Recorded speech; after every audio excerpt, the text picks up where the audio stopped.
தளபதி விஜய் அவர்களோட ஆரம்பகால சினிமா வாழ்க்கையில் மைல்கல்லாகவும் ஒரு பிளாக் பாஸ்டராகவும் அமைஞ்ச படம் தான் துள்ளாத மனமும் துள்ளும்.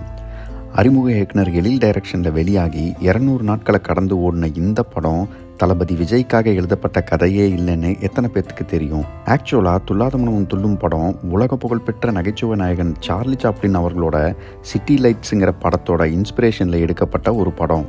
கதையின் நாயகன் ஒரு பெயிண்டர்னும் அந்த பெயிண்டரோட வாழ்க்கை எப்படி கண்ணு தெரியாத கதாநாயகி ருக்குவோட வாழ்க்கையை மாற்றுதுங்கிற கோர் பிளாட்டை வச்சு ருக்மணிக்காக அப்படிங்கிற பேரில் தான் படத்தை எடுக்க முடிவு செஞ்சுருக்காரு இயக்குனர் எழில்.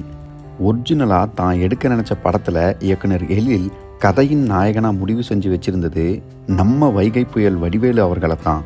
அதுக்கப்புறமா நம்ம இதயம் முரளி சார் அவர்கள் கூட இந்த கதைக்காக கன்சிடர் பண்ணப்பட்டிருக்காரு.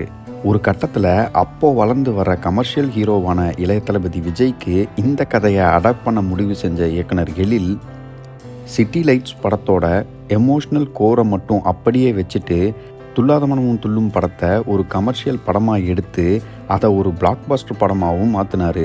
இந்த படம் கமர்ஷியல் சக்ஸஸை அடைஞ்சதை தாண்டி 3 ஸ்டேட்ஸ் அவார்ட்ஸையும் வாங்கி ஒரு கல்ட் ஸ்டேட்டஸையும் அடைஞ்சது. Music director SA. ராஜ்குமார் மியூசிக்கில் வந்த துள்ளாத மனமும் துள்ளும் படத்தோட ஆல்பம் இன்னைக்கு வரைக்கும் ரசித்து கேட்குற ஒரு ஆல்பமாக இருந்து வருது. இந்த படத்தோட மேகமாய் வந்து போகிறேங்கிற சாங் பாகிஸ்தானி பேண்ட் மூலமாக 1997 வெளியான ஜுனூன்கிற ஆல்பமில் இடம்பெற்ற சயோனிங்கிற பாட்டோட இன்ஸ்பிரேஷனில் இருந்து உருவாக்கப்பட்ட ஒரு பாட்டு. இந்த பாட்டோட மியூசிக்கை தான் இனிஷியலாக படம் முழுக்க வர்ற ஒரு தீம் சாங்காக பிளான் பண்ணியிருந்திருக்காரு இயக்குனர் எழில்.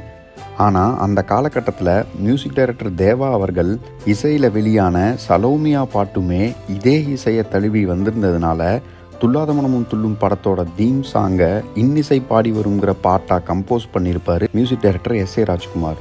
ஒரு ஹார்ட்கோர் தளபதி விஜய் ஃபேனாக இன்னைக்கு வரைக்குமே என்னோட ஃபேவரட் விஜய் மூவினா அது துள்ளாத மனமும் துள்ளும் தான்.